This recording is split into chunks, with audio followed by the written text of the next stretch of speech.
Deixa de repente o pessoal ir entrando, que horas a gente tem? Estamos aqui 8 8h. horas.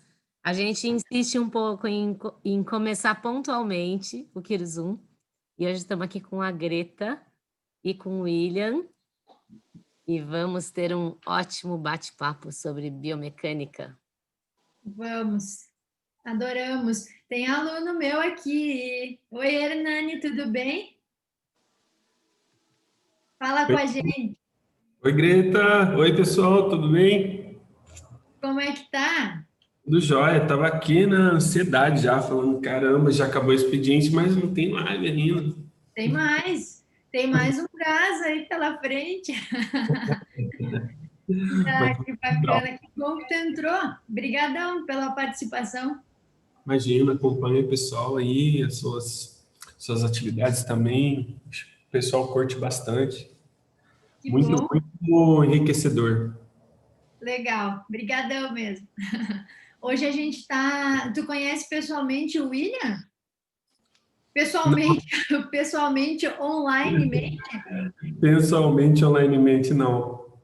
Tá aqui ele de laranja. De Legal. marca-texto hoje.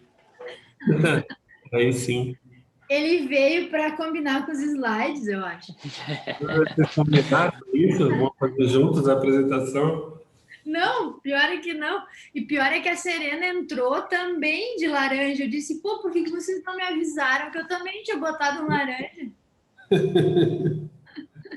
Deixa eu ver aqui, tem alguém nos dando oi também? Deixa eu ver quem. Flávia. Oi, Flávia. Tudo bem contigo? Quer Olá, falar boa com a gente? noite. Tudo Oi, bem? Tudo jóia. da onde você fala? Eu falo de Aracaju, Sergipe. Ah, que coisa boa! Que Isso. legal! E tu já formou? Vai formar? Nos conta um pouquinho. Então, eu sou paciente de quiropraxia há 11 meses e, se Deus permitir, eu vou estudar quiropraxia no que vem. Ah, que legal! Ó, teremos mais uma colega, então, aí. Com Bah, que certeza. bacana! E deixa eu tirar uma curiosidade, então, agora contigo. Uhum. Por que que tu gostaria de saber sobre biomecânica? Me conta um pouquinho, que é a minha paixão, né? Então, na verdade, né, a partir do momento que eu comecei a conhecer um pouco mais da quiro, né, como paciente e estudar um pouco, então tudo que tem relação com a quiropraxia hoje eu procuro estudar, entender, não está totalmente verde no assunto, né, porque eu acho que é importante tanto como paciente, né, para poder ter noção do que está acontecendo, do que a quiropraxia pode proporcionar. E como eu tenho esse desejo de trabalhar como Quiro, né, de transformar a vida das pessoas através dessa missão, né? Então, tudo que eu puder agregar, mesmo antes da faculdade, eu quero estar presente, quero ajudar. Além de apoiar sempre as iniciativas da ONG, né? Que também é muito Ah, importante, né? que legal! E nos conta, tu pretende estudar quiropraxia onde? É por questão mais de logística, São Paulo, né? Para mim seria um pouco mais fácil. Fica mais fácil, né? Eu concordo. É verdade. Isso. E tu tem parentes por lá, não? Alguns. Eu morei em São Paulo há 10 anos, eu sou carioca, mas morei em São Paulo há 10 anos. Mas a ideia, independente de qualquer coisa, a gente dá um jeito e vai lá, resolve, né? Isso aí, gostei. É isso aí. Então tá, eu espero poder te ajudar aí nessa tua trajetória agora, Eu né? agradeço. A gente vai estar falando na noite de hoje um pouquinho sobre a biomecânica clínica da coluna vertebral. Então é um Uhum. tema, ele é um pouquinho complexo, né? De repente, talvez tu te sinta perdida em alguns momentos, mas assim, eu vou fazer de tudo para que tu também já consiga aproveitar. Tá, desde já, muito obrigada e a Imagina. todos aí da família da quiropraxia. Obrigadão pelo apoio, por tu ser paciente também. Tá certo? Será que a gente começa, Will? A gente espera mais um pouquinho, vamos dar uns minutinhos de tolerância para o pessoal? Qual será que é a ideia? Olha, Greta, eu estava gravando, na verdade já começou. Você podia continuar, não? Ah, tá. Tá, posso sim. Vamos lá, então. Vou compartilhar a minha tela aqui, peraí. Então, antes que a Greta inicie a fala dela, hoje eu vim aqui a convite da ONG, Quiropraxia Sem Fronteiras, para mediar essa live, né, esse Quirozoom, e tive o prazer aí, inclusive, de ser mediador justamente no dia que a Greta veio aqui discorrer algumas informações sobre biomecânica. Bom, primeiramente, eu me chamo William, eu sou quiropraxista formado pela Universidade Fevale há 2 anos. Eu sou o administrador da página Quirodepressão, para quem não sabe. Então, trago esses memes aí, um pouco de risadas para a galera da quiropraxia, tá? E hoje a minha função, inicialmente, é apresentar a Greta, para vocês conhecerem ela um pouquinho melhor, e aí logo em seguida ela já dá início aí à fala dela. Então, pessoal, para quem não conhece, a Greta ela é quiropraxista, graduada também pela Universidade Fevale, lá do Rio Grande do Sul. Ela é biomecanicista pela PUC-RS, tá? A Greta ela já está há um longo período aí trabalhando com ferramentas de avaliação biomecânica em seu consultório, e ela ministra também cursos de biomecânica, tá? Inclusive, esses cursos são ministrados desde 2015 e atualmente nós já estamos na 2ª edição de um dos cursos de biomecânica, que é o curso de biomecânica da coluna vertebral. Tá? Logo em seguida, aí, a Greta vai comentar um pouquinho mais sobre esse curso e trazer o convite para quem tem interesse aí de realizar posteriormente. E hoje, nesse Quirozoom, para quem tiver interesse em participar de um sorteio, de uma vaga, nós estaremos aí trazendo mais informações para vocês. Vai que é tua, Greta. Legal, obrigadão, Will. Então, pessoal, eu estou respondendo aqui no chat de vocês. Eu vou tirar o Will aqui da minha tela. O Will, só confirma para mim se vocês estão enxergando a tela direitinho, daí a gente começa. Sim, tá tudo certo. Tá na página Certo? inicial. Então tá, dá para ouvir bem também? Sim, áudio ok. Tá legal. Então, obrigada, Will, por me apresentar, né? O Will e eu, a gente tem uma relação já bastante próxima. Ele me ajuda bastante com as questões, principalmente envolvendo a tecnologia, que eu tenho um pouquinho de dificuldade nessas questões de redes sociais, né, Will? Mas eu te agradeço aí de coração. Então, como ele já falou, pessoal, uma das minhas grandes paixões é a quiropraxia, e a outra é a biomecânica. Então, quando a gente pode unir as duas, fica bem mais legal, né? E quando eu estava conversando com o pessoal da ONG a respeito do assunto, né, da temática sobre a qual a gente conversaria na noite de hoje, eu pensei, já tem os cursos, né, que eles são bastante técnicos e também eu acabo trazendo alguns avanços dentro da biomecânica clínica. Mas por que não a gente traçar um comparativo, né, e tentar remontar a importância da biomecânica também de uma perspectiva evolucionista? Então, eu vou tentar fazer isso com vocês. Eu montei uma linha do tempo, tá? Para que a gente consiga aí estar conversando sobre o que não somente eu acredito serem marcos na trajetória, né, nas descobertas da biomecânica clínica, em específico hoje, né, nós falaremos da biomecânica clínica da coluna vertebral. Então, tem uma série de autores, né, de pesquisadores que são peças-chave nesses avanços, nessas evoluções, tá? E é sobre isso que a gente vai estar falando um pouquinho. Também, eu gostaria já de entrar em alguns parâmetros com vocês, para que não fique somente algo histórico, né? E que a gente já consiga colocar aí para vocês uma coisa mais prática. Então, eu vou estar ensinando para vocês 2 parâmetros com os quais daqui a pouquinho vocês já podem começar a trabalhar nas práticas clínicas de vocês, tá? Essa também vai ser uma intenção do nosso momento de hoje. Então, pessoal, deixa eu passar aqui para o nosso primeiro slide.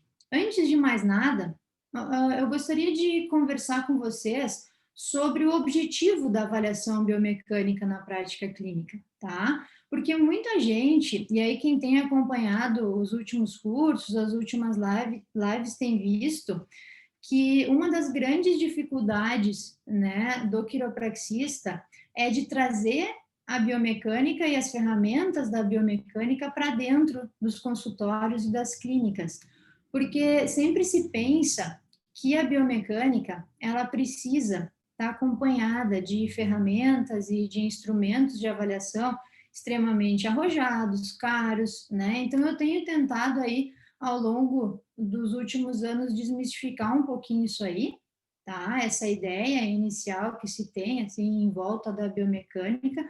E também a outra coisa é que o pessoal costuma achar que ela é difícil por demais, né? E não precisa ser assim. Isso é a minha fala de sempre, tá? A biomecânica, ela é muito gostosa de se trabalhar, ela faz sentido, ela é lógica. Para quem gosta de engenharia, né, e da parte mecânica da física, ela faz total sentido, certo? Então, vamos tentar tá trazendo isso também para as nossas rotinas clínicas. Essa é a maior dificuldade, certo? Então, quando a gente fala de objetivo da avaliação biomecânica na nossa rotina clínica, a gente tem que pensar que a biomecânica ela vai tentar explicar as afecções clínicas que os nossos pacientes apresentam, né, do ponto de vista mecânico, certo? Então, assim, nesse momento, o que eu estou querendo dizer? A gente não se preocupa com outras questões que não sejam de cunho mecânico. Então, assim, Greta, dá exemplos disso para que fique mais claro de a gente entender, né? Parâmetros nutricionais que podem estar envolvidos daqui a pouco com algum tipo de acometimento, né, neuromuscular, por exemplo, é muito comum de a gente pegar isso. Artroses, cada vez mais as pesquisas têm trazido a dieta como preditora de artrose, né, principalmente a ingesta de açúcar. Então, assim, quando a gente deixa essas questões de lado, questões de cunho mais degenerativo, cartilaginoso, articular, né, específico, a gente consegue entrar para a parte de descarga de forças, tá? E é isso que a biomecânica ela vai estar tentando estudar, não que a gente não preste atenção na outra parte, mas a gente tenta explicar essa outra parte a partir de uma perspectiva mecânica, ok? E aí que se concentra o grande desafio da biomecânica. Por quê? Porque ela é uma área exata, né, tentando explicar afecções clínicas que são subjetivas por demais. Então, o que a gente tem? A gente tem instrumentos, a gente tem avaliações, a gente tem testes, a gente tem mensurações, a gente hoje tem avaliações computadorizadas, né? A gente tem uma série de instrumentos para estar lançando mão, mas a tentativa ela sempre vai ser a mesma, explicar o envolvimento clínico, que é subjetivo, que é como a dor pessoal, intransferível, né, que depende de uma experiência prévia de cada um de nós. Então, a gente trabalha muitas vezes com situações que originalmente são multifatoriais e tenta explicar elas dentro de uma perspectiva que seja única e exclusivamente mecânica. Tá? E aí vocês já podem imaginar a dificuldade que é a gente estar fazendo isso. Hoje a gente faz testes, né, de laboratório e testes de consultório, que é o que a gente vai estar falando hoje, e o que a gente encontra? Números? Sim, a gente encontra números, mas o que eu quero trazer para vocês é um raciocínio que precisa ser feito, e ele é correlacional. Eu não vou em nenhum momento pedir para que a gente se atente a números, a ângulos, né? E isso eu venho tentando trazer cada vez mais forte para dentro da biomecânica clínica no contexto quiroprático. A gente tem que fazer correlações, a gente tem que entender se isso aqui está torto para cá, então lá vai balançar para o outro lado, e aí aqui a gente vai ter um problema e vai doer lá. Entende? Então, é isso, pessoal, que a gente tem que começar a tentar pensar e esquecer o resto que pode estar acontecendo intraarticular, alguma coisa nesse sentido, ok? Então, aqui eu só coloquei essa figurinha para a gente, trazendo, né, a questão da objetividade que está nas nossas mãos e da subjetividade, perdão, e da objetividade que está na engenharia biomédica, que é como a gente chama todo esse aparato que tem sido colocado aí no mercado com cada vez mais certeza, né, e precisão, graças a Deus, para nos auxiliar nos diagnósticos. Então, é uma luta que a engenharia tem feita para entender os mecanismos dinâmicos do nosso corpo. E a gente não pode sair fazendo testes assim em vivo, né? Então, a gente encontra uma limitação bastante grande. É um desafio que a ciência tem. Mas, agora a gente entra no nosso tema em específico. Eu já fiz uma introdução para vocês verem o quão difícil tem sido a tarefa, né, de profissionais aí das diferentes áreas em estar trazendo a biomecânica para dentro dos consultórios, das clínicas, e aí eu falo de dentistas, fisioterapeutas, quiropraxistas, educadores físicos, médicos, cirurgiões ortopédicos, né? Então, a gente tem uma série de profissionais agindo em conjunto para que a gente consiga fazer esse meio de campo entre o laboratório e a nossa rotina prática, tá? Então, pessoal, ao longo dos últimos 30 anos, a gente evoluiu muito, certo? E isso é muito pouco tempo. Essa evolução absurda que se deu ao longo dos últimos 30 anos, ela foi realmente muito grande. E isso que eu disse para vocês, que eu tinha traçado uma linha do tempo aqui, para que a gente pegasse os principais pontos desses avanços e que vocês entendessem direitinho tudo que a gente conseguiu construir nesses últimos 30 anos, tá? E foi bastante coisa. Então, pessoal, vamos passar aqui para aqui do ladinho esquerdo, para essa primeira descoberta, tá?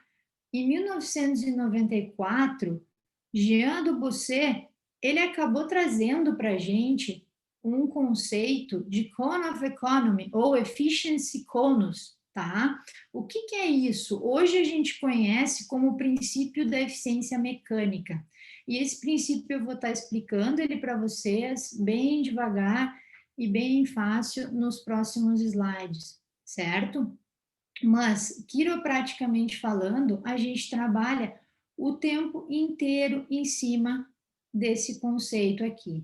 Então, vocês vão acabar vendo, eu espero que na noite de hoje eu consiga trazer isso para vocês, que enquanto quiropraxistas, nós estamos cercados de biomecânica por todos os lados, inevitavelmente, tá? Então, mesmo que a gente nunca tenha parado para pensar sobre isso, a gente trabalha com biomecânica todos os dias. Todas as vezes que a gente olha para o nosso paciente e faz um raciocínio que é correlacional, a gente está trabalhando com biomecânica, ok? E aí, em 98, e aí eu vou chamar bastante atenção de vocês para esse que foi, no meu ponto de vista, tá? O melhor período de evolução da biomecânica clínica da coluna vertebral. Dois outros conceitos surgiram. O primeiro foi de equilíbrio sagital, certo? E o segundo foi o mesmo Jean Dubussé. Esse pesquisador aqui, pessoal, ele é um pediatra, cirurgião pediátrico, tá? E ele trouxe coisas bastante interessantes e diferentes do que se entendia até o momento, certo? Então, ele foi um daqueles grandes pensadores. Sempre tem, né, na história alguém que desafia e fala a primeira coisa diferente de todo mundo. Então, esse foi o cara que fez isso à época, tá?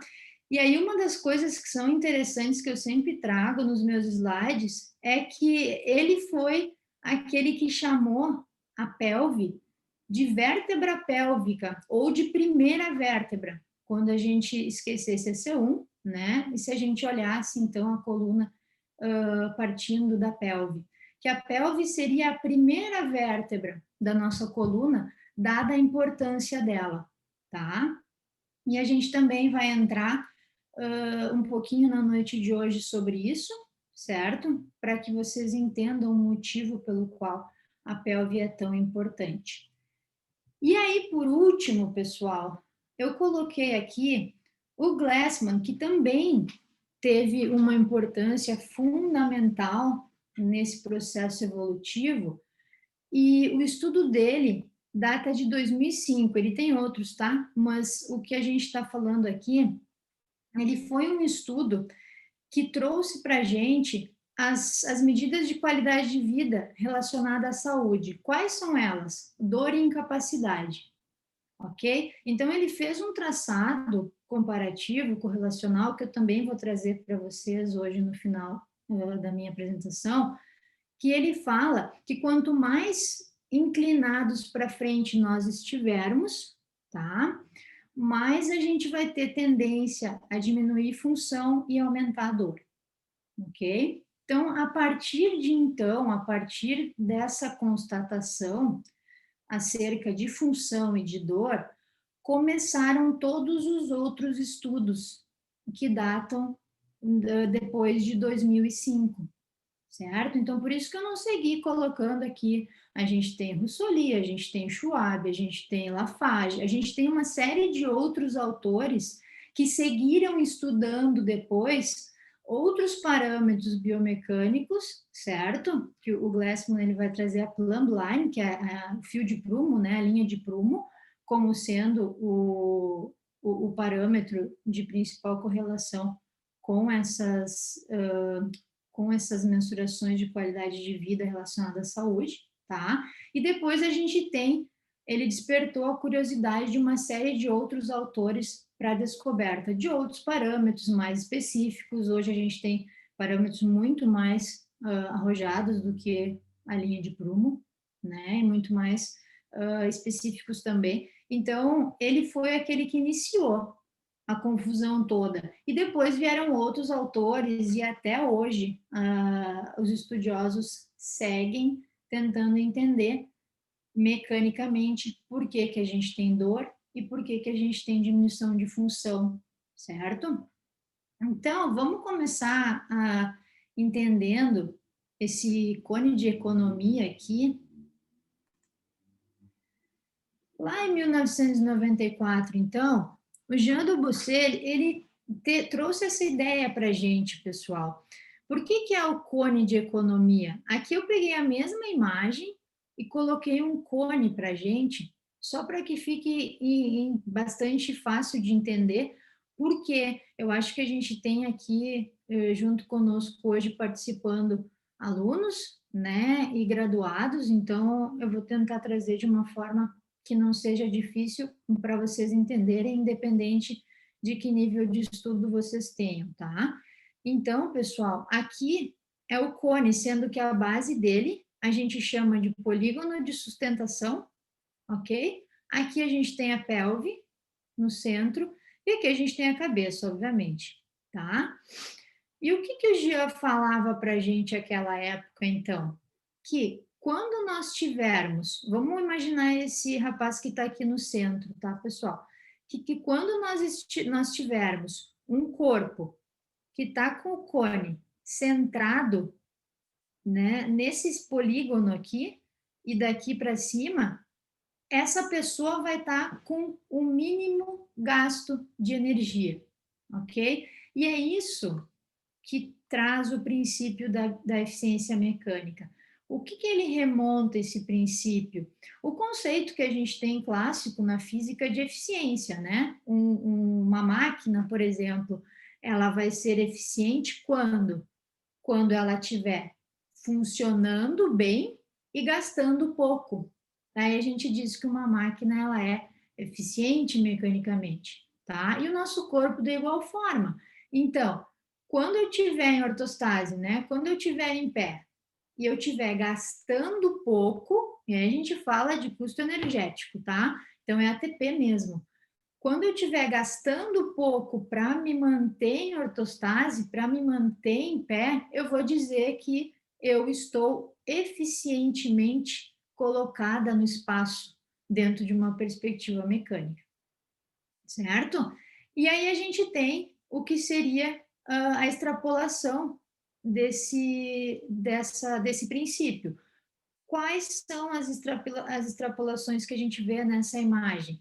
Um rapaz tombando para frente e o outro tombando para trás, por exemplo, né? E aqui a gente ainda poderia colocar para um lado ou para o outro, mas a gente vai começar a pensar na noite de hoje no plano sagital. Eu vou mostrar para vocês, explicar qual que ele é daqui a pouco.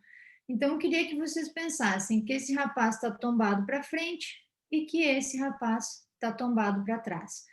Tanto um quanto os dois, como eu brinco, estão desequilibrados, tá?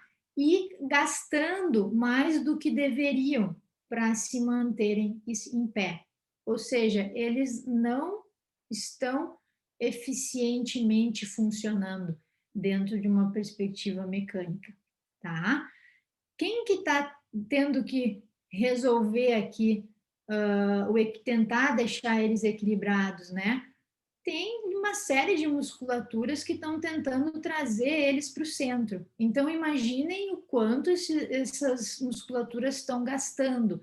E daí, pessoal, eu gostaria de também traçar uma analogia com vocês. Hoje ainda aconteceu isso comigo no consultório. Eu recebi uma paciente que não vinha desde o início da pandemia, então vamos colocar aí mais ou menos desde março. E conversando com ela, disse para ela, e como é que tu, né? Como é que tu tá? Enfim, essa eu tô muito cansada. Eu falei, eu também, né? A nossa rotina mudou, as coisas mudaram, né? E a gente ainda está em fase de adaptação.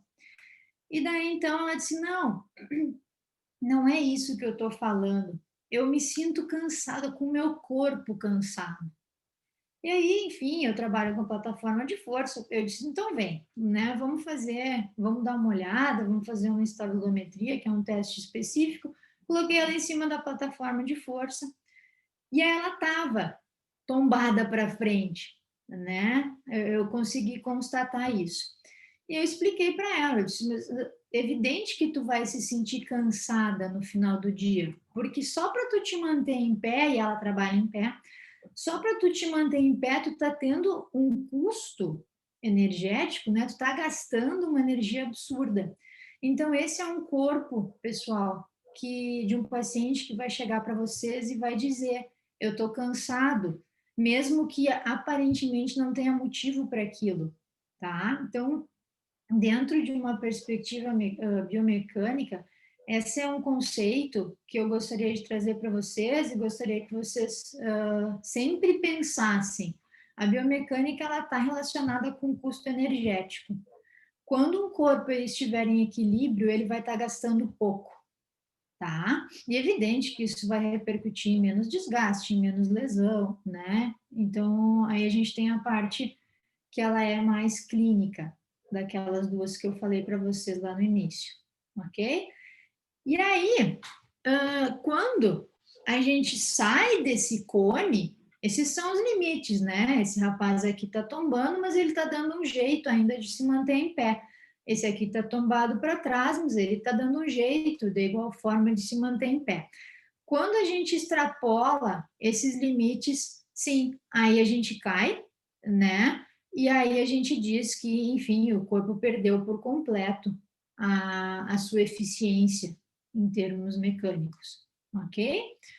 Então, viram como não é difícil, né? O nome parece, mas quando a gente explica devagarinho, vai. E aí, pessoal, ainda dentro desse princípio, deixa eu tentar tirar isso aqui, porque eu fiz um risco na tela. Não sei se vocês estão enxergando. Espera aí. Aqui. Não, não vai fazer mal esse risquinho ali também. Vamos continuar que a gente ganha mais. Depois eu tento tirar. Então, pessoal, ainda dentro desse princípio de eficiência mecânica, tá? Eu queria trazer para vocês que existem formas de a gente chegar nessa eficiência. A gente não vai dentro dos nossos consultórios, da nossa prática clínica, a gente não vai estar calculando eficiência mecânica, calculando custo energético. Isso sim, a gente precisaria de uma série de equipamentos para estar fazendo isso, tá? Então, a gente não vai fazer. O que a gente vai fazer? Um raciocínio correlacional. Isso nos cabe enquanto quiropraxistas, enquanto estudiosos de biomecânica, e isso a gente tem recurso para fazer dentro do consultório, tá? E não precisa nem ser com nenhum exame de imagem. Depois a gente pode também estar falando sobre isso, se vocês acharem interessante. Mas, para que a gente se torne mecanicamente eficiente, a gente precisa ter 3 coisas. Primeiro, as curvaturas fisiológicas da nossa coluna devem estar com os ângulos dentro do que a gente conhece, né, de padrão de normalidade. Segundo, nós sermos ou não sermos mecanicamente eficientes vai depender da nossa morfologia pélvica. E aí, pessoal, entra o que eu vou trazer para vocês mais adiante, entra um parâmetro biomecânico que a gente chama de pelvic incidence, que é a incidência pélvica, tá? Que ele não muda. Até os 10 anos de idade, mais ou menos, a gente matura, né, esqueleticamente, e esse parâmetro, ele para. Então, o que significa isso? Se a pessoa tinha 35 de incidência pélvica, ela vai seguir com 35. E nisso a gente não mexe, porque a gente não escolhe como que vai ser a morfologia da nossa pelve. Então, vejam que aqui a gente já tem um parâmetro que ele é imutável, né? A gente tem que jogar com o resto, isso é que nem cor de olho. A gente pode até querer botar uma lente, como se a gente fosse cortar aqui a pelve, botar uns parafusos, mas a gente não vai conseguir mudar um parâmetro que ele é morfológico, estrutural, tá? E ele vai fazer uma diferença grande. O que eu estou querendo dizer com isso? Tem gente que nasce pré-determinada a ter alguns tipos de alteração na coluna, tá? E a gente não vai conseguir mudar isso. O que a gente consegue é contornar os efeitos, as consequências, mas isso aqui a gente não altera, a não ser que a gente faça isso cirurgicamente, né? E não é com a gente, né? E aí, pessoal, ainda tem uma outra coisinha que nos ajuda a sermos mecanicamente eficientes, que são as musculaturas, né? Tanto então dos esqueletos axial quanto apendicular. E aí é o custo que a gente fala, né? Quem vai estar gastando? O músculo. É o músculo que vai estar gastando energia para tentar manter o esqueleto posturado, né? Então, saibam que as curvaturas precisam estar dentro dos parâmetros normais. A morfologia pélvica, vocês precisam conhecê-la para predizer o que pode se esperar daquele indivíduo, daquele paciente, né, que nos procura. E as musculaturas, eu sempre sugiro, né, a gente não falou sobre isso, viu, mas acho que eu posso complementar agora, não tem problema. Eu tenho formação em Pilates, né? E em Pilates avançado nas patologias da coluna vertebral. Greta, mas para que tu fez? Para que tu te formou em Pilates, né? E depois em Pilates avançado? Hoje, pessoal, dentro de uma perspectiva biomecânica, eu recebo alunos de instrutores de Pilates que me pedem para que eu faça a minha avaliação e indique para eles o tipo de conduta que eles podem tá fazendo com os pacientes, com os alunos deles, tá? Então, alguém acho que ligou o microfone. Eu não sei se querem falar alguma coisa ou só esqueceram mesmo. Alguém tem uma pergunta? Acho que não. Então, pessoal, eu acho importante, tá? Dentro da nossa prática clínica, mesmo que nós sejamos quiropraxistas e, por essência, nós trabalhemos com osso, tá? Que a gente entenda o funcionamento da musculatura e como ela pode estar nos auxiliando nos nossos tratamentos. Então, eu tenho uma troca absurdamente grande com o educador físico, tá? Quem conhece aí o meu trabalho sabe que eu faço questão de trocar com um instrutor de pilates, com personal trainer, com quem tiver do lado do meu paciente. Por quê? Porque o paciente ele só tende a ganhar. Quando a gente une essas áreas, tá? A gente percebe, o tratamento deslancha. Então, estejam cientes das musculaturas que fazem com que a pelve rote, por exemplo. Existe um parâmetro, eu não vou trazer para vocês hoje, porque seria muita coisa, a gente não tem tanto tempo, mas assim, tem um parâmetro que chama versão pélvica, tá? Quando a gente tem esse parâmetro alterado, por exemplo, acontece o que a gente chama de retroversão, né, da pelve. E quando a gente tem a retroversão da pelve, existem músculos que acabam fazendo também com que isso aconteça. Vou citar para vocês dois deles, o glúteo máximo, certo? E reto abdominal. Então, assim, muitas vezes a gente pega um paciente que tem uma diminuição de lordose lombar, que tem uma retroversão da pelve e que se queixa, né, de cansaço, e aí ele vai para a academia e faz abdominal feito um louco, sendo que o que ele deveria fazer era exatamente o inverso. E aí, simplesmente, eu não preciso nem encostar no paciente. Se eu faço esse raciocínio correlacional, escrevo uma mensagem para o educador físico que acompanha ele, e eles começam a fazer o trabalho que a gente sugere, ele acaba desenvolvendo o oposto. Então, é muito interessante, pessoal, que a gente entenda, dentro de uma perspectiva biomecânica, o que está acontecendo com a musculatura quando a gente tem alterações articulares, tá? E vice-versa, né?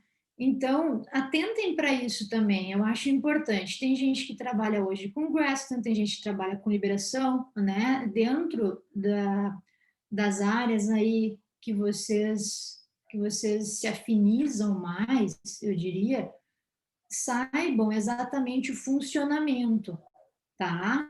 Hoje, se vocês me perguntarem, tu dá aula de Pilates? Não, não dou, certo? Mas eu sei como fazer, eu sei o que dizer, eu sei conversar com o educador físico ou fisioterapeuta que faz o Pilates com o meu paciente, né? E aí, cada um na sua área, a gente vai trabalhando juntos, os pacientes melhoram e adoram, ok?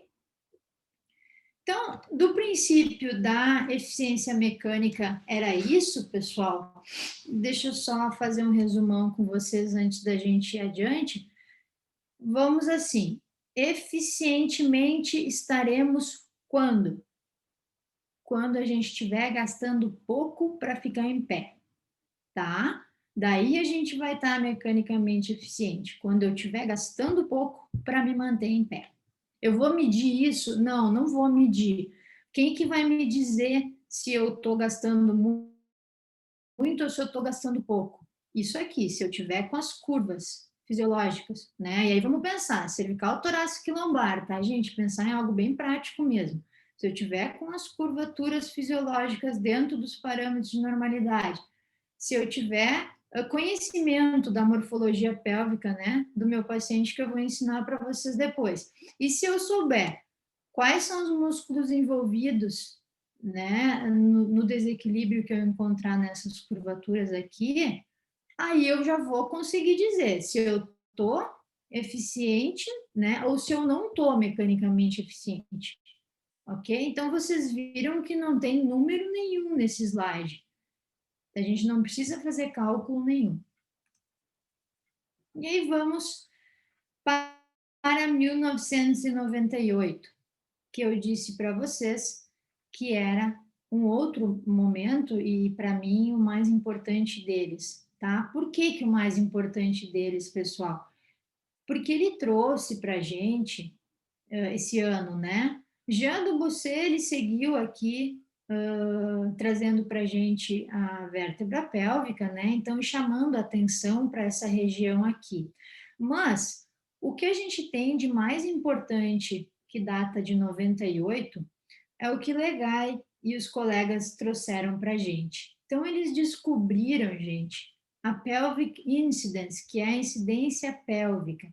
E a partir desse parâmetro biomecânico aqui, surgiu o conceito de equilíbrio sagital, tá? Então, a gente vai estar falando sobre isso nos próximos slides. E aqui eu trouxe para vocês que isso automaticamente chamou atenção para um complexo que a gente sempre teve, né? Desde que a gente começou a parar de andar feito macaco, né? Que o macaco usa tanto os braços quanto as pernas para caminhar, e a gente se tornou bípedes, que é o complexo espinopélvico, tá? Que é essa região aqui, onde a gente tem a transição entre a coluna lombar e a bacia e a pelve, ok? E esse é o artigo deles. E aí vocês podem ver que eu coloco medalhas por tudo quanto é canto para que a gente grave bem, que esse artigo ele foi super premiado e ele é realmente citado pela maior parte dos estudos até hoje. Esses dias eu estava lendo um artigo de 2020 até, que citava eles. Então, se um dia eles não forem mais citados, vai demorar, tá, pessoal? Porque realmente esse aqui hoje é um parâmetro chave para a gente. Então, gravem bem ele, tá? Eu acho que esse é um artigo, eu não me lembro, Will, depois me ajuda. A gente traz ele no curso e esse é um artigo que, se eu não me engano, ele é de acesso livre. Se ele for de livre acesso, eu consigo compartilhar com vocês depois, tá? Me peçam depois pelo WhatsApp, enfim, que aí eu mando para vocês, não tem problema. Eu vou confirmar, Greta, certinho a informação e eu já te passo aqui, tá? Tá, daí a gente tem no grupo do curso, deve estar lá, porque eu compartilhei Ok. com eles. Volta novamente na imagem do artigo, só para eu ler o título. Ok. Perfeito. Vai que é tua, pode continuar. E aí, tá. E aí, pessoal, eu queria ensinar vocês a descobrirem, né, como que vocês fazem para alcançarem esse, é um ângulo, né, esse ângulo de incidência pélvica. Então, vamos lá. Eu não sei aí em que estágio de aprendizado vocês estão, né, se são acadêmicos, se são graduados. Então, por isso, eu vou começar do A e depois a gente segue para o B, para o C, vamos bem devagarinho. A primeira das coisas, pessoal, que a gente precisa pensar é que aqui a gente está vendo o nosso paciente numa vista de perfil, né, de ladinho. Aqui a gente tem o sacro do nosso paciente e aqui a gente tem a cabeça do fêmur, tá? Então, isso é aquela radiografia que a gente pega, isso né, a gente está falando de raio-x, tá, gente? É um parâmetro que a gente descobre através do raio-x. Greta, dá para a gente ver isso na tomografia ou na ressonância? Que eu saiba, aqui no Rio Grande do Sul a gente ainda não tem equipamentos de ressonância, enfim, que possibilitem a captura das imagens em ortostatismo, tá? Ou seja, quando o paciente está em pé. Se eu não me engano, em São Paulo já tem, depois vocês me falem aí. Mas, se vocês conseguirem ver essas estruturas aqui, sendo que o paciente está em pé na hora da execução do exame, tá? Podem usar, não tem problema nenhum. Mas é necessário que vocês estejam com uma radiografia, né? Vamos pensar no raio-x de um paciente que, quando o raio-x foi capturado, ele estava em pé, tá? E aí a gente achou o sacro e a cabeça do fêmur, E a gente pega de fora a fora lá na base do sacro, no topo, pessoal, e a gente traça uma linha, certo? Vocês podem fazer isso com uma régua, não sei quem tem a régua paralela, enfim, tá? E isso normalmente em espinografia, né, em rentgenografia, a gente acaba chamando de linha da base do sacro, dentro das técnicas de Quiro, né, de traçado radiográfico. E aqui, então, a gente faz esse traçado no topo da base do sacro. Daí eu vou pedir para vocês esquecerem esses outros 2 parâmetros aqui e atentarem para essas linhas azuis que eu coloquei aqui, que é isso que a gente vai estar fazendo agora. Quando eu achar o centro do eixo bicoxo femoral, aqui no centro, eu cliquei no centro da cabeça do fêmur, eu vou pegar essa linha e vou levar lá até a metade do topo do sacro. Então, vamos lá, vamos supor que a gente tem aqui 10 centímetros, tá? Achei os 5, marco um pontinho e depois brinco daquela brincadeirinha de conectar os pontos. Aí a gente tem a primeira linha, certo?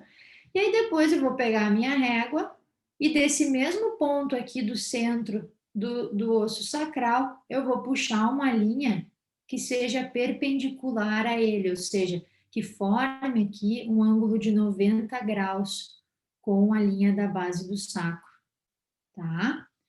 Eu acho que eu vou fazer isso aqui agora com vocês para ficar mais fácil. Deixa eu só pegar uma flechinha aqui.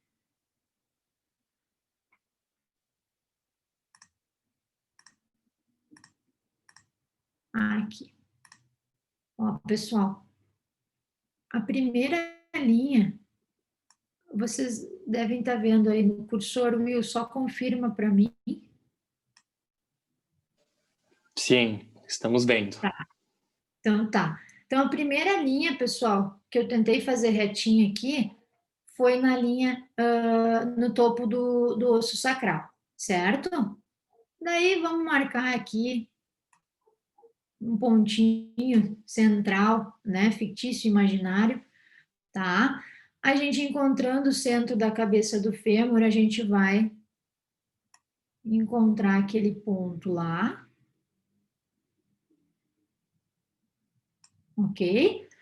E daí a última linha que a gente vai fazer, ela vai ser perpendicular, ou seja, vai formar um ângulo de 90 graus com esta aqui, a linha da base do sacro, tá? Então, a gente pega aqui e puxa lá para baixo. Certo? E aí a gente tem, deixa eu ver aqui uma outra. E aí a gente tem um ângulo que abriu aqui. Esse é o ângulo de incidência pélvica, tá? E aí, pessoal, vocês vão me perguntar assim, porque a gente sempre quer saber, né? Quanto que deve ser esse valor? Aí que eu quero dizer para vocês, deem uma olhada aqui. De 35 a 85. Ah, para, né? É por isso que eu digo para vocês, esqueçam os números. É um gap absurdo, a gente tem um hiato, um intervalo, um abismo aí de 35 a 85, pode ser normal. A gente vai pegar um exame e é muito provável que a gente vai achar que todo mundo está dentro desse padrão de normalidade. Quando a gente excede, qualquer um que olhasse um exame para baixo de 35 de incidência pélvica ou para cima de 85 ia saber que tinha um problema. Então, vocês veem que é uma janela de normalidade muito grande, tá? Por isso que eu digo para vocês que não é tão importante a gente saber os valores de normalidade da PI, né? E que mais importante é a gente saber o que isso significa e que tipo de reação a gente vai ter no corpo de um indivíduo se esse ângulo diminuir ou se esse ângulo aumentar, tá? É isso que é importante. Então, se atentem aqui só para esses valores de limite que a gente tem. certo? Porque dentro do resto, vocês muito provavelmente vão encontrar aí 80% dos pacientes de vocês, tá? Deixa eu limpar agora tudo isso aqui. Feito. Antes eu não tinha conseguido, agora eu consegui. Will, deixa eu ver só uma coisinha aqui. Vamos dar um stop, vamos ver se eles têm perguntas e de repente quer rodar o sorteio? Quer me dizer como é que eu tô no tempo também? Podemos sim. Estamos dentro do tempo, pode ficar tranquila. Vamos completar aí 1 hora de Kirozum e podemos sim dar abertura aí para os nossos ouvintes a fazerem perguntas. A intenção, galera, é um bate-papo. Então, qualquer dúvida que vocês tiverem, enfim, qualquer questionamento para a Greta aí, podem mandar lá no bate-papo. Já chamei algumas pessoas, Greta, para pedir o nome completo aí. Inclusive, cometi a gafe de chamar tua mãe aí no bate-papo. Tinha um iPhone sem nome. E aí eu chamei, olá, tudo bem? Boa noite. Você poderia me dizer seu nome? Aí ela, sou eu. Eu já incluí ela no sorteio também. Sou eu. Então eu já... Ué, mas né? Tá valendo. Ué, por que não, né? Mas eu já falei para ela que ela não tinha direito a essa vaga. Mas eu Tá bom. tô incluindo todos os nomes, e aí assim que tu responder, então, a pergunta que nós recebemos agora, deixa eu abrir aqui, da Larissa Coelho, eu faço o sorteio e já falo o nome do ganhador, tá? Greta, a pergunta é o seguinte, da Larissa Coelho: quais diferenças na biomecânica da coluna das diferentes raças? Ah, legal. Ótimo, Larissa. Larissa, é o seguinte, a gente tem, com relação aos parâmetros, esses, né, biomecânicos que a gente estuda, já teve uma série de artigos que estudaram exatamente isso que tu está perguntando, tá? E o que é muito interessante é que esses valores, eles são muito semelhantes. Inclusive, a gente costuma pensar que os japoneses e os chineses, né, por terem uma conformação corporal que é um pouquinho mais diferente da maior parte das outras raças, né, acabam... aqui, tá. Eu tô lendo aqui o que tu tá escrevendo, tá, Larissa? A gente pensou que eles acabassem tendo, né, parâmetros diferentes, mas não, isso não acontece, é curioso. Tem alguns estudos que eu andei vendo agora mais recentes, certo? Principalmente de japoneses e chineses, que têm estudado muito, muito essa questão do que a gente chama de FHP, Forward Head Posture, que é aquela postura da cabeça para frente, não sei se vocês estão me enxergando aí, mas que é aquela postura do pescoço de mensagem de texto, né, que a gente tem visto muito hoje em dia. Então, não por acaso que os chineses e japoneses têm estudado isso, eles usam muito, né, dispositivos eletrônicos de um modo geral. Então, eles têm estudado muito isso agora. E aí, eu já li artigos que eles encontraram na região, principalmente cervical, diferenças, e já li artigos que também tiravam isso de cogitação, tá? Então, eu vou te dizer assim que dependendo do parâmetro que tu estiver falando, a gente tem aí, eu trago nesse curso que vocês vão estar concorrendo à vaga agora, 10 parâmetros, tá? E eles são internacionalmente utilizados justamente porque a gente consegue padronizar isso na população, tá? Aí tu escreveu aqui para mim que quando tu teve na África, tu percebeu que a postura deles era diferente, né? A mobilidade também, tônus muscular, isso, aí tu falou, né? Os orientais percebemos isso também. Sim, a gente está falando de questões musculares, né? E é evidente que isso vai ter uma alteração na postura, mas padrões de normalidade, que é o que a gente chama de aí de valores mesmo, a gente costuma ter eles muito semelhantes, tá? Não sei se dá um ok pra gente, se era Se eu te respondi direitinho. Respondeu sim, Greta. É que assim, Sim. quando eu fui numa ação social lá na Tanzânia, e assim, me chamou muita atenção a diferença da coluna deles para as pessoas que a gente costuma ver aqui. Aqui no Brasil, por conta da cultura, a gente está habituada a ver coluna de orientais, né? Parece que a mão já encaixa, Sim. mas as dos africanos é muito diferente. E a análise visual de postura deles também a primeiro momento eu fiquei em choque, porque todos têm uma tendência à flexão do tronco. Eles andam com o tronco flexionado, parecendo macacos mesmo, sabe? E aí, quando você vai falar com eles, que eles esticam o tronco. E eu estava com uma equipe de profissionais da área da saúde, né? E aí a médica que estava com a gente falou assim, Larissa, não é que eles têm problema, a estrutura deles é de flexão de tronco. Eu falei assim, gente, nunca estudei isso, nunca aprendi isso. E me chamou muita atenção, sabe?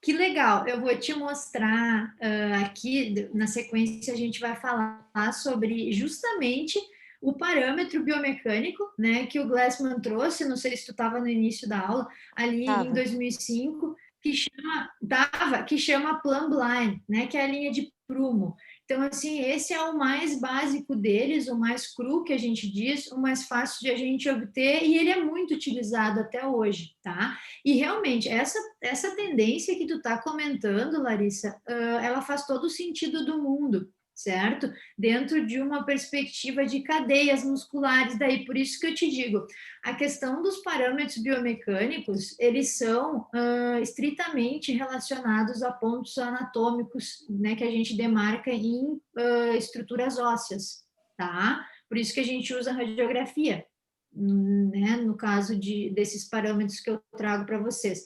Mas o que tu está trazendo é uma outra parte da postura que é muscular, e que tem, nossa, eu sempre brinco, eu dou cursos para educadores físicos também, e eu sempre digo que nós temos um poder grande nas mãos, né? Mas eles têm, dentro do ambiente de trabalho deles, seja academia, enfim, centro de treinamento, eles têm um poder absurdo no momento que eles trabalham com a musculatura, de posturar ou de desposturar um paciente, né? Então, isso que tu tá falando, a gente tem até, depois o Will pode te passar informações se tu tiver mais vontade de entender. Eu gosto muito dessa parte, eu não trouxe hoje ela para nossa apresentação, para entrar mais em uma questão clínica quiroprática mesmo, tá? Mas, assim, a questão da musculatura, a gente está entendendo a relação de cadeias, né? Ela é extremamente fantástica. E eu vou te dizer que a gente consegue resultados absurdos com os pacientes. Se a gente, vamos supor, que o paciente ele diga para mim, Greta, eu não quero fazer quiropraxia, né? Enfim, a gente sabe que tem casos e casos, e se eu não quero fazer quiropraxia, eu quero fazer exercício, tem como eu melhorar minha postura? Tu fala com o meu personal, tu fala com a minha instrutora de pilates? Eu falo, eu digo que seria interessante que ele fizesse quiropraxia, que ele melhoraria mais rápido, que a gente, né, conseguiria resultados com mais agilidade, né, com mais rapidez, mas que ele quer tentar dessa forma, tudo bem.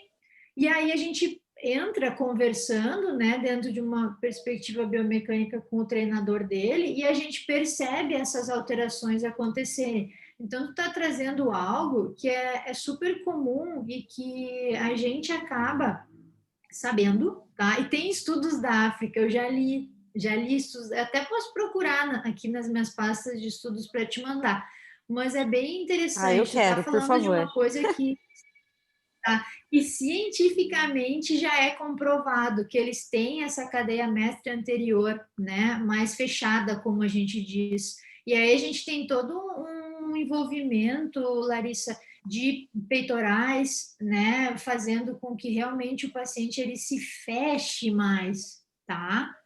Então é bem interessante, é bem legal mesmo. Deixa eu Legal, ver Greta, muito aqui. obrigada, viu?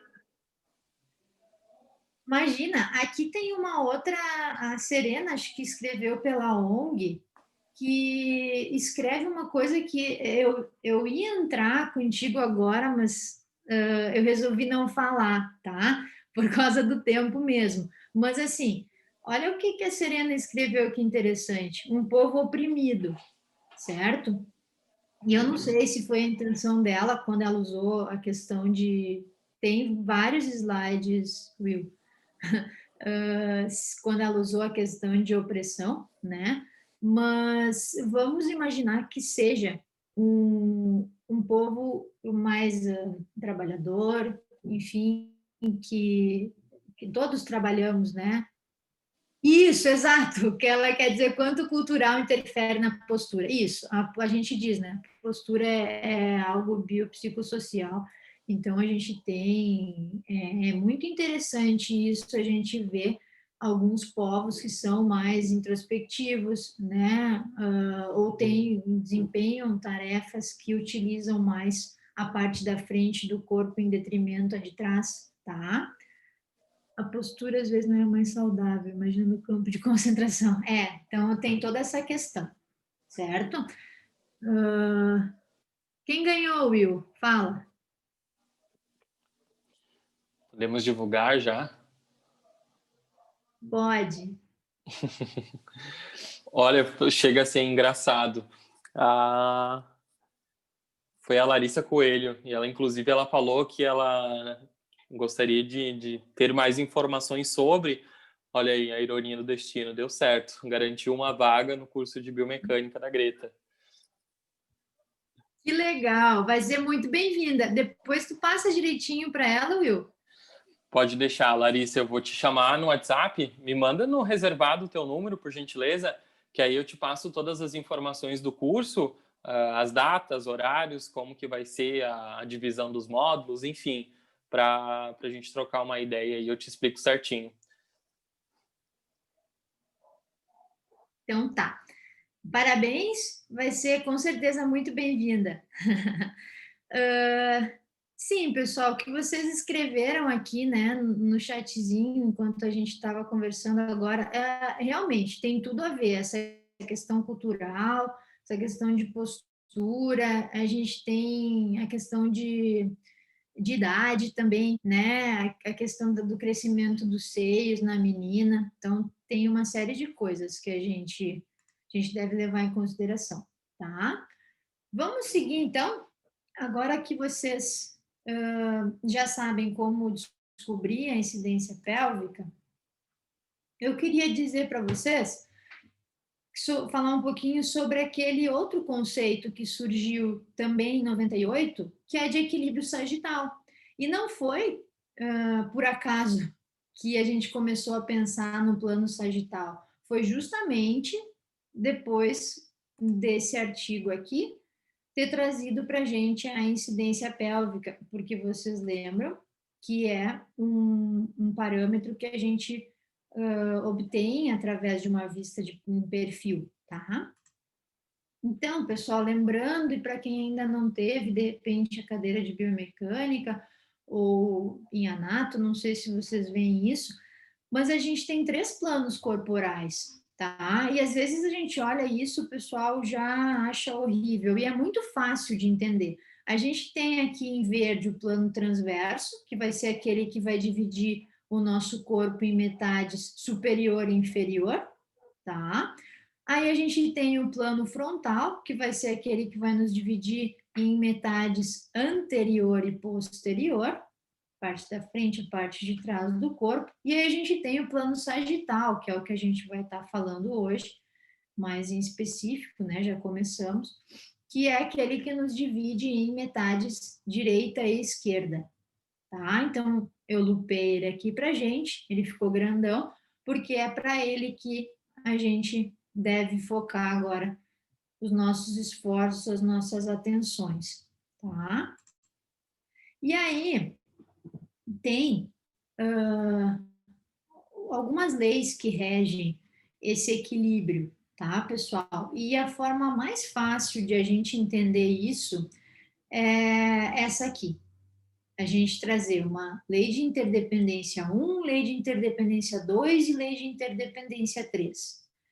Por quê? O conceito, ele é bastante complexo, tá? A gente diz que zonas transicionais adjacentes que tenham o eixo, né, espinopélvico em comum, elas são interdependentes. Então, para tirar essa questão toda envolvendo essa frase, que se torna complicado demais de entender, eu costumo trazer como lei de interdependência 1, 2 e 3, porque fala a mesma coisa que eu acabei de dizer antes, de um jeito mais difícil, tá?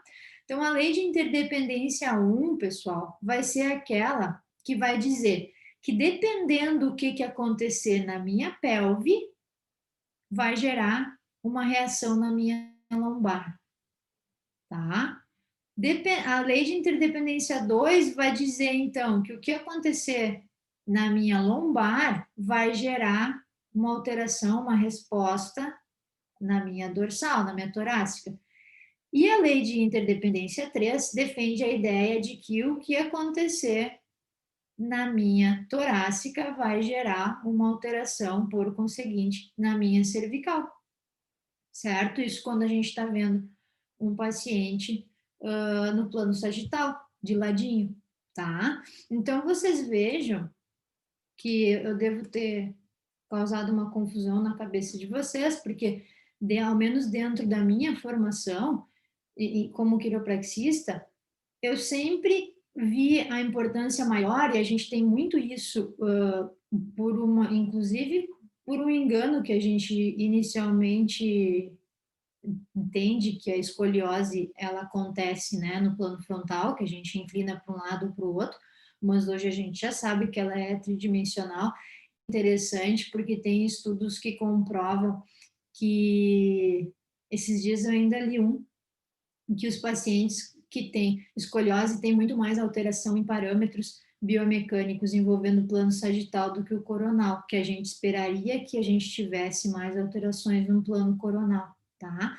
Então, prestem atenção para o fato, eu disse que eu devo ter causado uma baderna na cabeça de vocês, porque em nenhum momento a gente viu as radiografias que a gente costuma ver nos nossos consultórios, por exemplo, que é uma vista em AP, tá? O quiropraxista, ele vai procurar pelo complexo de subluxação vertebral, né? E uma das grandes ferramentas que a gente tem para a gente estar descobrindo isso é justamente uma radiografia em AP, certo?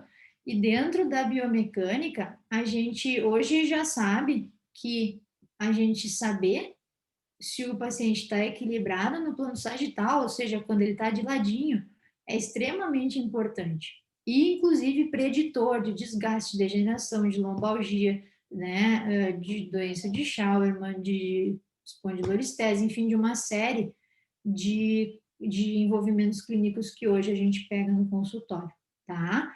Então, chamando a atenção de vocês para que o plano coronal ele não é tão importante quanto o sagital. Inclusive, tem um artigo que data de 2009, que eu adoro, que eles conseguiram identificar exatamente isso, que os parâmetros de dor e de função, né, aqueles que eu falei para vocês que são os parâmetros de qualidade de vida relacionada à saúde, dor e função, são 2 indicadores, tá?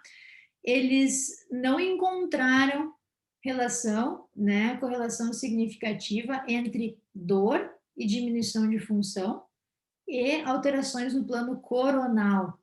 E sim encontraram entre diminuição de função e aumento de dor com alterações no plano sagital, ou seja, esses parâmetros que a gente está conversando hoje, tá? Então, tentando trazer para vocês a importância de vocês olharem as radiografias em perfil, certo? Então, pessoal, a biomecânica ela acaba dentro do meio clínico nos trazendo possibilidades, tá? Ela pode nos ajudar na prevenção, porque ela pode ser preditora, eu posso descobrir alguma alteração, né, biomecânico-estrutural antes de ela acabar culminando no desgaste, né? E potencialmente num caso de dor, principalmente de dor crônica, né? E aí outra coisa que a gente acaba conseguindo trabalhar através dos parâmetros biomecânicos são justamente essas diminuições de função, certo? Quando a gente entende onde que está o desequilíbrio, né, principal, causal, originário, a gente consegue melhorar a função daquele organismo. E a outra coisa que a gente consegue é estar trabalhando, por fim, né, não que seja o nosso objetivo, mas por consequência a gente acaba conseguindo fazer uma diminuição da dor do paciente, tá? Isso quando a gente equilibra ele. Eu acho que tem perguntas aqui, eu vi algumas coisinhas no chat.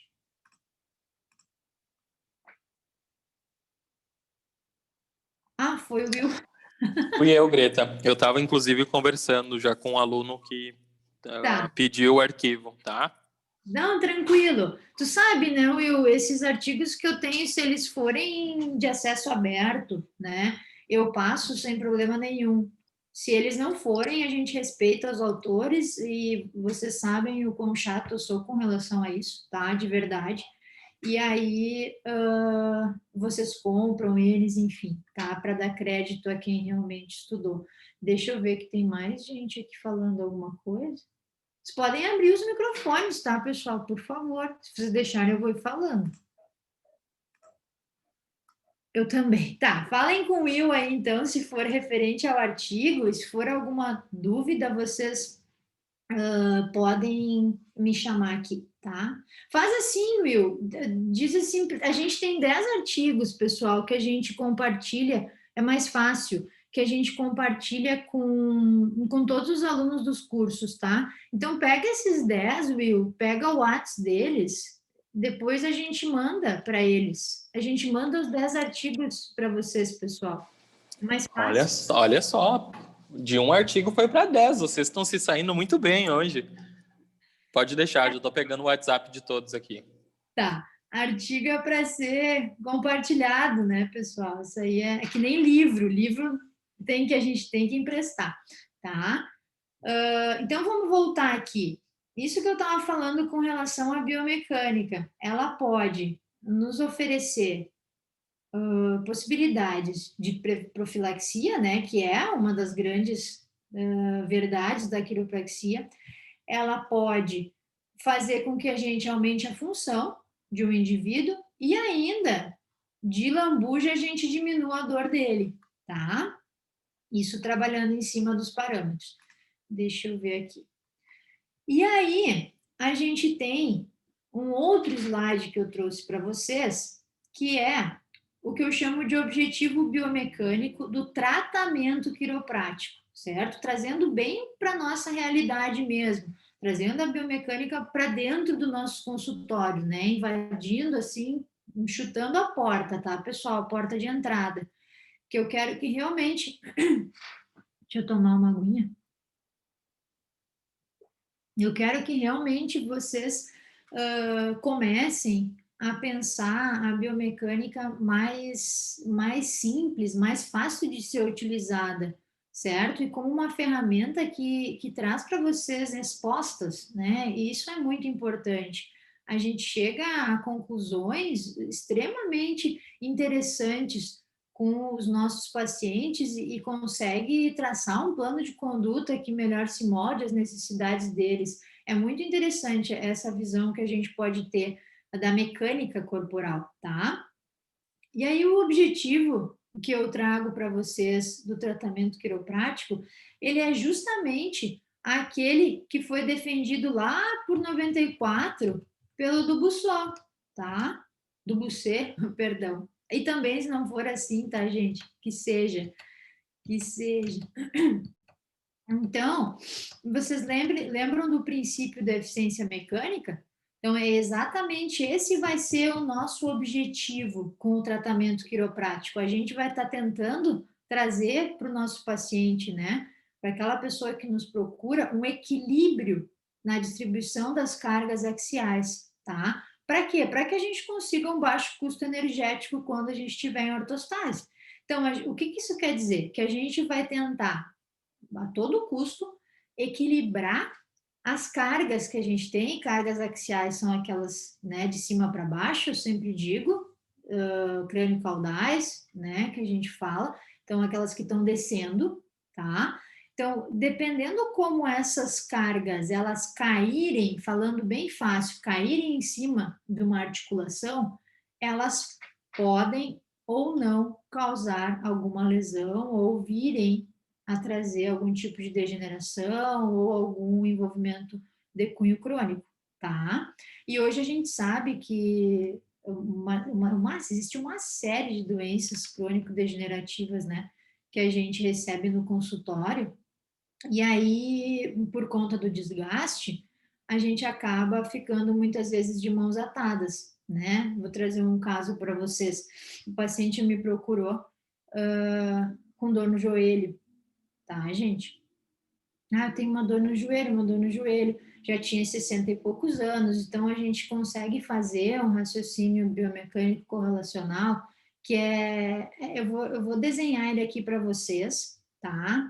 Desenhar um desenho falado, mas eu não vou esperar que daqui a pouco vocês consigam entender o raciocínio de ponta a ponta, mas vamos tentar, tá? Porque eu vou envolver vários parâmetros aqui. Vamos pensar em um idoso, certo? Então, assim, essa senhora que me procurou, com 60 e poucos anos, a gente sabe que é inerente ao processo de envelhecimento humano que nós, seres humanos, tombemos para frente. Então, a gente vai inclinando o tronco para frente. Qual é a primeira coisa? E por isso que eu digo que os parâmetros biomecânicos, eles nos levam ao entendimento real dos mecanismos compensatórios. Porque é muito fácil a gente olhar para um paciente e dizer assim, ah, ele está compensando. A gente ouve isso o tempo inteiro, né? Ah, não, mas ele está compensando. Tá, então vamos conversar onde começou essa compensação, o que ele está compensando e o que nós vamos fazer para inverter isso aí.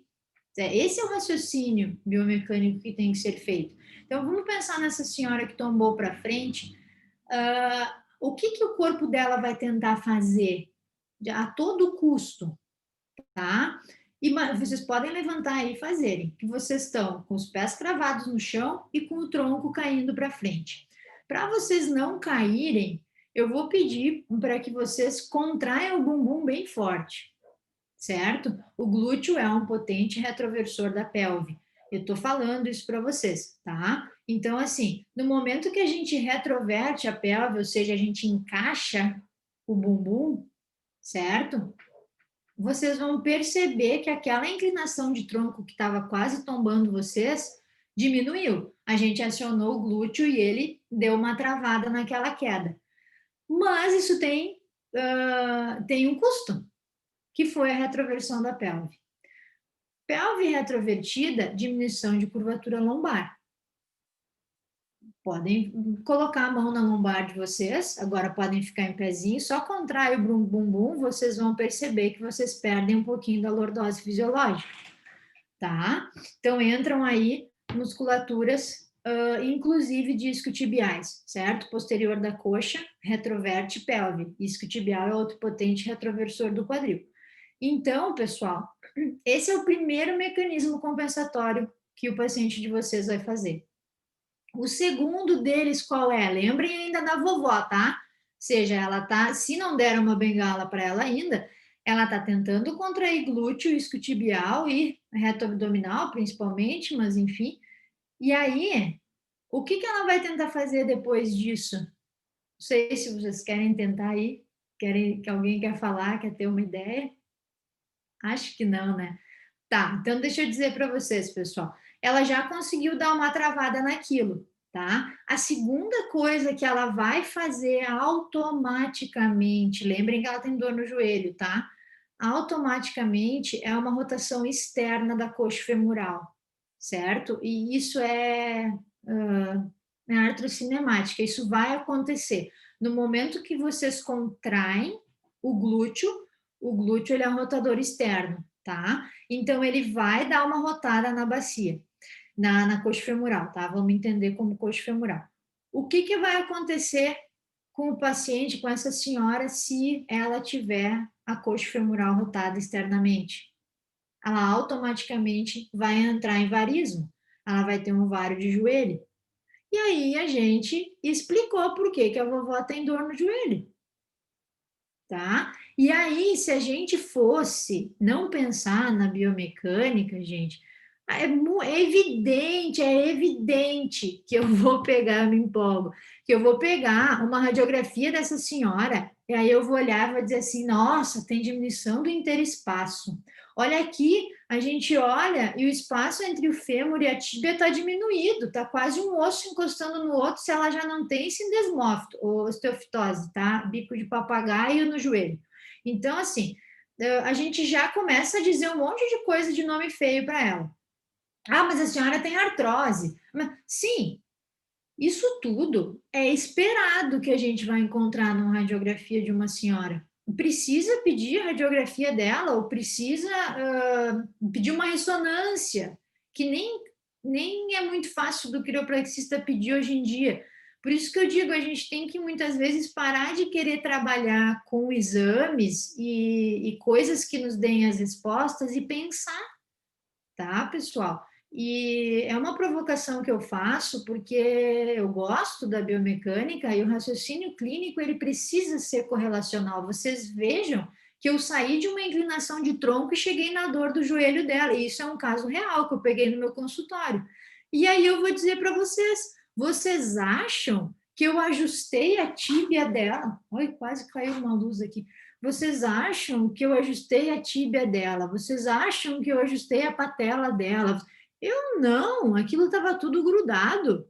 Vamos falar a verdade, pessoal. O que eu fiz, tá? Para que vocês consigam pensar na prática clínica de vocês. Eu tinha um professor, o pessoal da Fevale vai lembrar dele, o Joãozinho, e eu fui oradora da turma quando a gente formou, e eu lembro que no discurso eu trouxe ele, tá?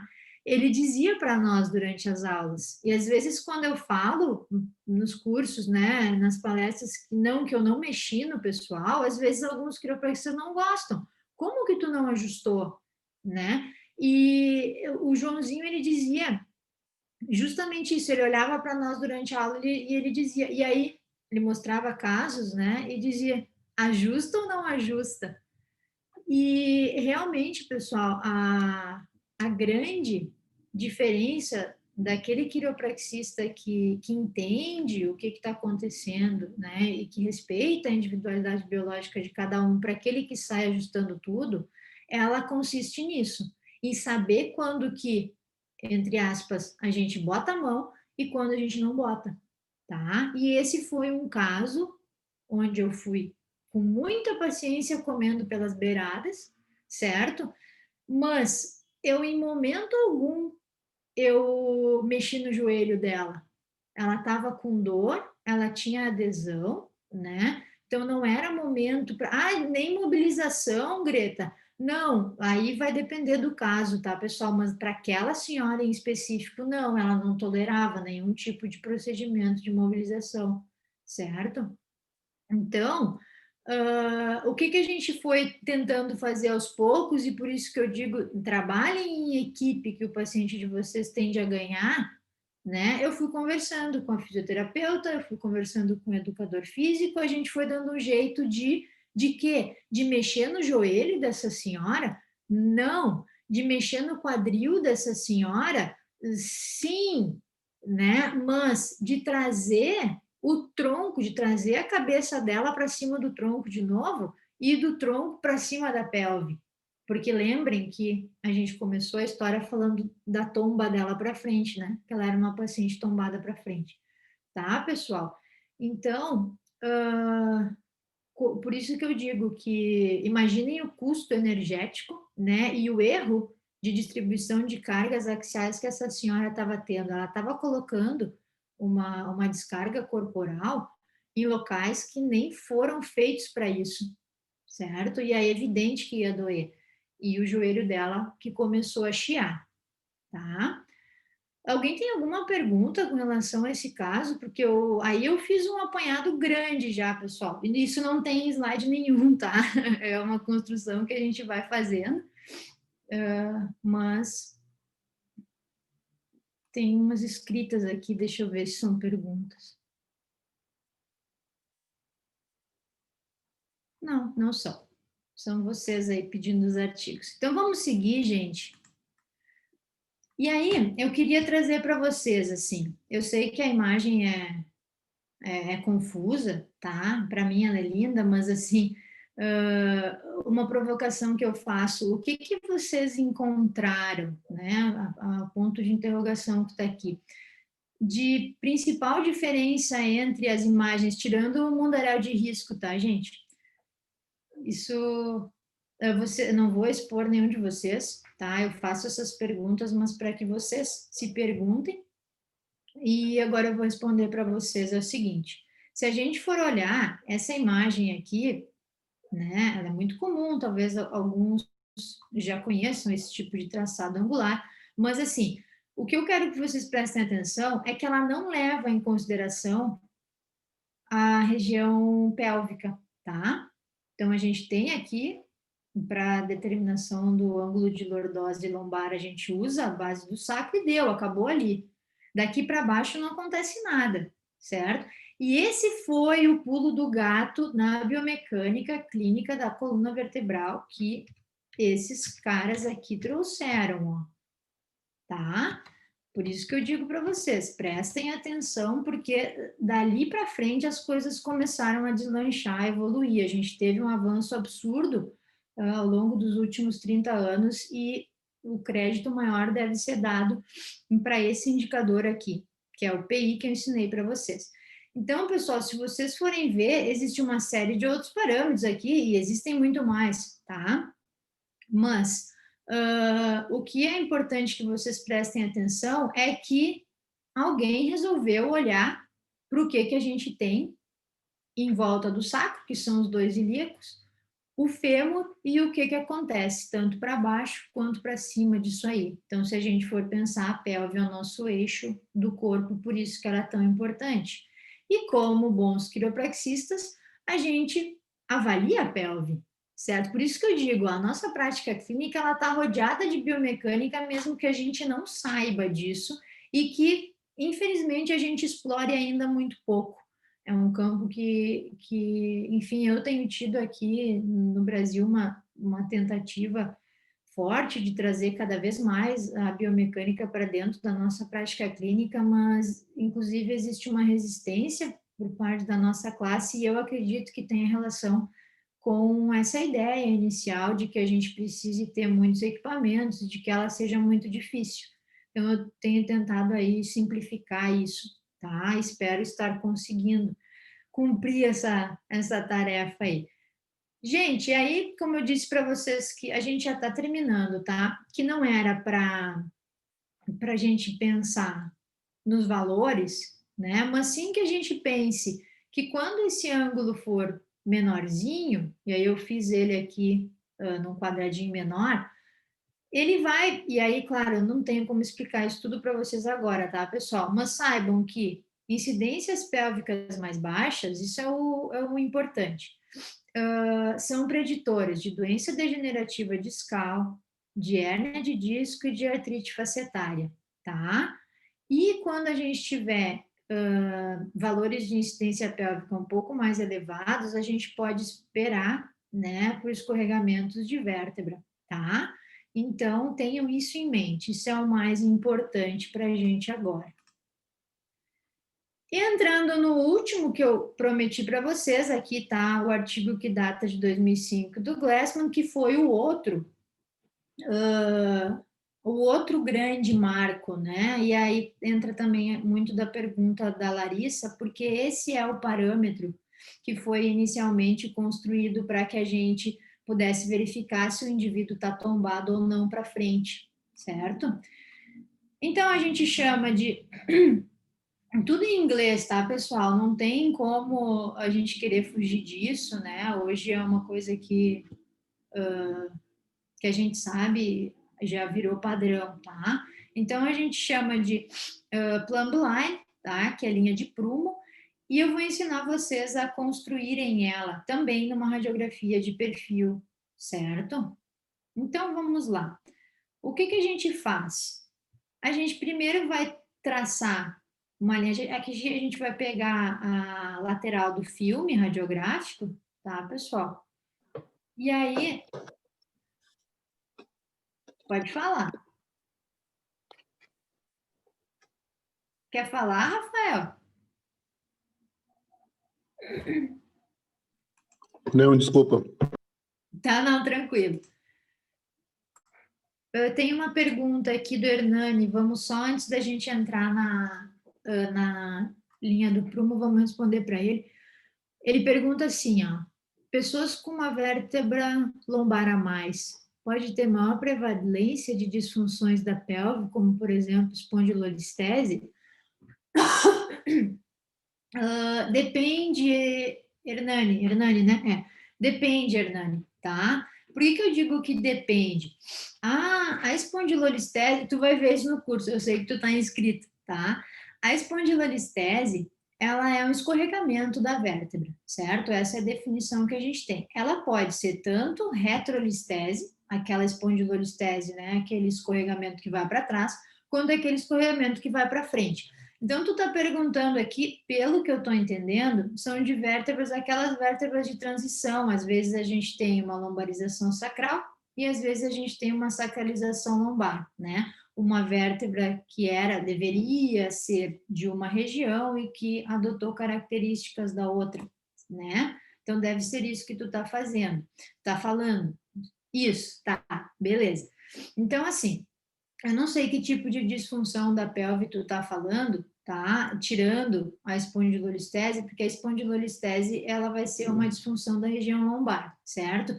Mas, pensando que a espondilolistese é um escorregamento, e a mais comum é o escorregamento anterior, vamos levar esse em consideração, vai depender muito, primeiro, de que tipo de conexão tu tem, porque às vezes a gente tem uma espondilolistese, e uma vértebra de transição, por exemplo, que ela é fusionada. E se ela é fusionada, aí tu não vai ter essa questão de espondilolistese, a não ser que tu tenha a lise, né? Que tu tenha a quebra do pares articulares. Mas depende muito da conformação dessa alteração. Aí tu vai ter que analisar esses pontos de fixação da vértebra, tá?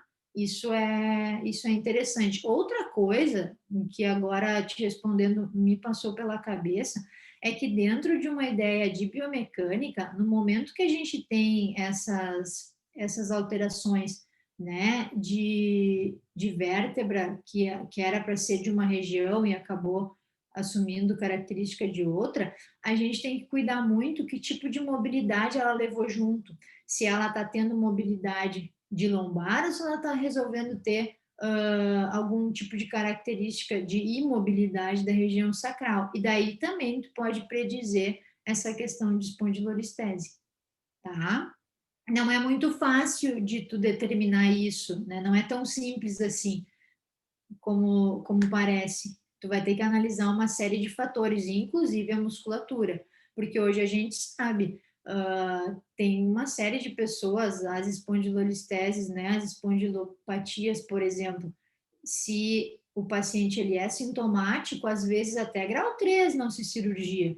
A gente pode ir tentando através de reforço de musculatura e de ajustes, né? Existe aquele ajuste de sacro com o paciente em decúbito dorsal, né? Ele deita de barriga para cima na maca. Então, a gente usa o drop pélvico. Não sei se vocês estão familiarizados com ele, mas ele é usado para espondilolistese, tá? Então, às vezes não se cirurgia. Thompson. Usa o drop, né? Usa o drop. Não faz, eu sempre digo, se a gente diz que a gente está fazendo Thompson, a gente faz Thompson de início a fim, né? Se a gente diz que a gente está trabalhando com Gonstead, a gente usa só Gonstead. Mas, assim, é difícil hoje a gente encontrar alguém que trabalhe só com uma das técnicas, né? Eu tive em 2017 a oportunidade de estar fazendo um seminário de Gonstead com eles mesmo e visitando a clínica, foi legal. Outro dia a gente pode falar sobre isso. E a gente visitou, o Mano e eu, algumas clínicas que eles usam só Gonstead mesmo. É interessante, tá? Mas é isso aí, Daniel.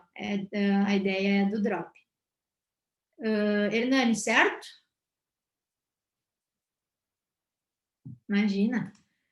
Depois, qualquer coisa, vamos seguir pelo WhatsApp lá trocando, tá? Dando sequência aqui, pessoal, vamos fazer juntos a linha de prumo, tá?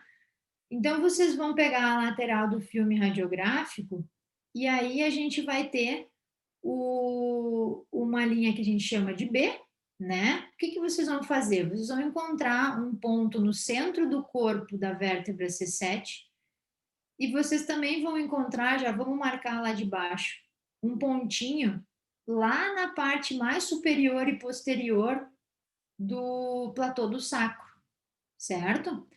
E aí, pessoal, vocês vão vir com a régua de vocês e vocês vão fazer um risco, tá? Retinho, desde lá da lateral do filme, quem tem a régua paralela é mais fácil, né, de fazer isso, até esse ponto que vocês demarcaram no centro da C7. E vocês vão fazer a mesma coisa aqui embaixo, vocês vão ir desde a lateral da imagem radiográfica até o pontinho que vocês encontraram no bordo posterior superior do platô sacral, tá? E aí, vocês fazem, também a gente não vai falar em valores, mas vocês fazem o seguinte, ó, vocês vão fazer o B menos o A, tá escritinho aqui, tá? Ou seja, vocês vão pegar lá, vamos supor que aqui vocês tenham encontrado 20 centímetros, e aqui vocês tenham encontrado 10. Evidente que a gente vai ter 5 de sobra, né? Então, independente dos números, sempre que a gente tiver valores de B iguais aos de A, o paciente se encontra com a linha de prumo neutra, ok? Sempre que a gente tiver valores de B menores do que os de A, se o B fosse pequenininho e o A compridão, ao contrário do que a gente está vendo aqui, é como se o corpo tivesse inclinado para trás, tá? Muito incomum. E depois a gente vai ter o que é mais comum e o que é preditor, anotem isso, tá? Daqueles parâmetros que eu falei para vocês lá em cima, que chama Health Related Quality of Life, que é qualidade de vida, né, relacionada à saúde. São 2 indicadores, que são dor e função, tá? A gente vai ter pessoas com valores de linha de prumo positivos, certo? Ou seja, sempre que o B for maior do que a pessoa vai estar tombada para frente, como é o caso lá que a Larissa trouxe para a gente dos africanos, e aí então ela tem uma chance muito maior, isso já está, nossa, mais do que comprovado na literatura, de ter dor e incapacidade, diminuição de função, tá? Ué, por que eu não estou conseguindo passar? Fácil, né, pessoal? É fácil, vocês veem que em nenhum momento a gente falou em números. Opa! Então, como eu já falei para vocês, quando a gente tiver valores positivos de linha de prumo, a gente automaticamente precisa pensar em dor e incapacidade, ou seja, aquele organismo que está tombado para frente, ele é mais predisposto a ter dor e incapacidade. E a gente tem aqui os gráficos que eu copiei para vocês daquele artigo do Steven Glassman. Quais são eles? A gente tem aqui a média do OSTRI, tá? Que é um questionário utilizado principalmente para ver questões envolvendo dor, muitas vezes a dor lombar, né? E aqui a gente tem o SF12, que ele é utilizado para medir função, certo? Então, incapacidade, tá? Ou capacidade, né? Mas função de um modo geral. E os scores deles são inversos, por isso que aqui a gente vê uma flecha ascendente, aqui outra descendente, mas eles significam a mesma coisa, tá, pessoal? Então, eu só trouxe para quem gosta de gráfico, mas vamos falar bem fácil. Sempre que a gente tiver uma pessoa tombada para frente, essa pessoa tem maior predisposição a apresentar tanto dor quanto incapacidade, tá? É isso que a gente está vendo com esses gráficos aqui. E aí, pessoal, acho que a gente estourou uns 15 minutinhos aí, né, Will? Mas eu agradeço realmente aqueles que ficaram até o final, né? A gente está aí primeiro no meio da pandemia, segundo no meio da semana, então muita gente ainda está até trabalhando agora, né? Agora, se vocês quiserem abrir aí os microfones de vocês, eu vou falar um pouquinho, né, Will, a respeito do nosso projeto de incentivo aos acadêmicos. Eu não queria fazer isso durante a apresentação para não tomar o tempo de vocês, até porque não era um momento destinado exclusivamente para isso, mas a gente fez o sorteio e eu encabecei aí um projeto, pessoal, que ele é justamente para acadêmicos. Então, eu não sei quem daqui ainda está na academia, né? Ainda está na faculdade, mas eu espero que vocês realmente tenham uma adesão boa a ele, porque o sucesso dele realmente só vai acontecer se vocês participarem, tá? E no que consiste esse projeto? É bem simples, fácil e rápido de explicar. Eu também já fui acadêmica, né? E qualquer bolsa, eu digo bolsa, vaga, desconto, né? Que a gente consiga é sempre bem-vinda. E desde 2015, então, eu tenho dado cursos e eu faço uma série de sorteios a cada curso, já era uma prática comum, mas eu quero estipular isso como sendo definitivo. Então, eu consegui aí de parceiros, né? Tanto a ONG quanto o Quiro Depressão, o CA, da UAM, o DA da Quiro e a Atlética. Então, a gente vai estar contando com 5 parceiros aí para divulgarem as vagas para vocês sempre que eu lançar um curso novo, tá, pessoal? Essa vai ser aí a minha ideia. E afora isso, Greta, que chato, eu não ganhei a vaga. Calma. Entrem lá, vamos entrar com eles aqui, Will. Deixa eu ver se eu consigo sair daqui. Se vocês entrarem no meu site, a gente criou, pessoal. Deixa eu ver aqui. Em algum lugar eu vou conseguir. Que isso aqui tem um Kiro Quiz. Tá, apareceu aqui na minha tela um Kiro Quiz. Isso é muito tecnológico, é coisa da Serena aí. Isso Sou aí, eu, gente, sou eu. Tá, submeti já. Então, assim, gente, deixa eu abrir rapidinho aqui só para mostrar para vocês como vai funcionar o projeto. Para que vocês... Greta, pode ficar tranquila que nós ainda temos 20 minutos. Respira. Respira. Tá. Gente, rapidinho, né? Se vocês quiserem também comer, sair. Aqui vocês podem olhar, vai ter uma série de cursos, tá? E depois vocês leiam. No blog tem alguns textos bem legais também. Olha só, o que a gente criou? Esse é um curso que a Lisandra, né? Lisandra Coelho, eu acho, Larissa. Coelho. Isso, a Larissa ganhou, enfim. Mas dentro da ideia do projeto, pessoal, a gente tem que 50% de desconto vai ser concedido para acadêmicos. Então, se vocês não ganharem as vagas e o curso for aqui, ó, para graduado, for 320, por exemplo, vocês vão clicar aqui embaixo. Estão vendo aí, né, Will? Sim, pode continuar. Vocês vão clicar aqui embaixo em Quero comprar acadêmico, certo? Vai ter uma breve explicação do projeto aqui em cima, que é um estímulo, né, meu, pessoal, intransferível, de realmente de facilitar, né, um estímulo aí para quem busca o conhecimento, tá? Então, vocês podem ler aqui. E aí, a única coisa que eu vou pedir para vocês, até por uma questão de respeito, tá? É que a gente faça uma conferência. Então, vocês vêm aqui para o upload e vocês vão uploadar um comprovante de matrícula de vocês, seja da UEM ou seja da FEVAL, tá? E aí, vocês veem que dentro dessa nova página, aqui já tem o novo valor para acadêmicos, ok? E aqui tem a descrição do curso, enfim. E aí isso vai acontecer para todos os cursos, né? Aqui tem o que a gente chama de B1, B2 e B3, que são os 3 cursos. Ó, o valor é esse aqui, o acadêmico vai pagar esse aqui, certo? Esse valor aqui já está com outro promocional, por isso que não fecha os 50 perfeito, tá, gente? Mas vocês veem que realmente eu quis facilitar, não dá 10, 15% de desconto e dizer que deu desconto, tá? Eu realmente gostaria que vocês participassem. Se vocês forem tanto para o de biomecânica aplicada à postura, onde a gente aborda mais as musculaturas, esse é um curso mais básico, né? Então, a gente tem aí que o valor dele era 180 para graduados e para acadêmicos a metade. Isso começou a vigorar agora, essa semana, tá?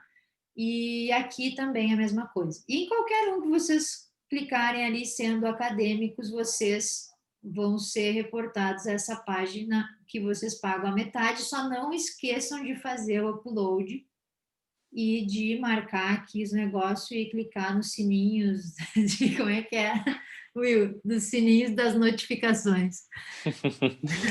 Greta, a Damiana, ela está perguntando, acadêmicos de qual semestre pode participar dos teus cursos? De qualquer um, Damiana. Will, eu quero ver eles. Como é que a gente faz aqui para ver vocês?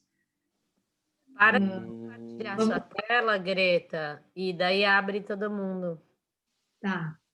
Quiser falar. Stop. Ah, que legal. Ah, isso, aí eu consigo. Não, mas o pessoal, a maior parte está com a câmera, deve estar de pijama. Tá. Quem que perguntou, Will? Agora o Rafa. O Rafa perguntou, os cursos são somente para quiropraxistas? Tá. Primeiro, tinha uma menina que tinha feito uma pergunta anterior. Ah, sim, desculpa. A Damiana, ela perguntou, acadêmicos de qual semestre pode participar dos teus cursos? Certo.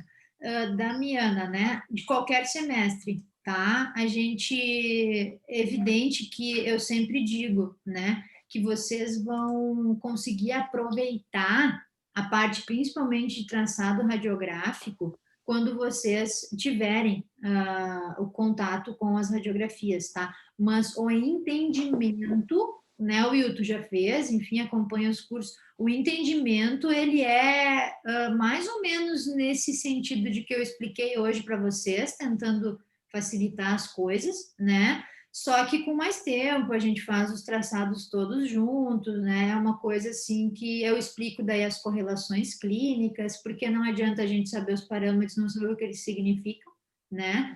Mas assim, tu pode fazer estando em qualquer semestralidade que tu vai entender de início a fim, qualquer um dos cursos, tá? Pode ficar tranquila que eu garanto. As informações, apesar de complexas, ficam bem acessíveis por conta de toda a dinâmica. Então, para quem é aluno, pode ficar bem tranquilo que é bem fácil de se entender os termos mais técnicos. A gente até usa eles pouco, né? Tentamos fugir aí deles. Isso. E aí, o Rafa tinha perguntado algo? Isso. Os cursos são somente para quiropraxistas? Ah, sim. Não, Rafael, não são. Eu tenho como públicos também aí, desde 2015, né, educadores físicos e fisioterapeutas. Evidente que quando a gente entra na parte clínica, né, e em questões que sim são exclusivas da nossa área, daí eu limito, né, a gente faz uma exclusão.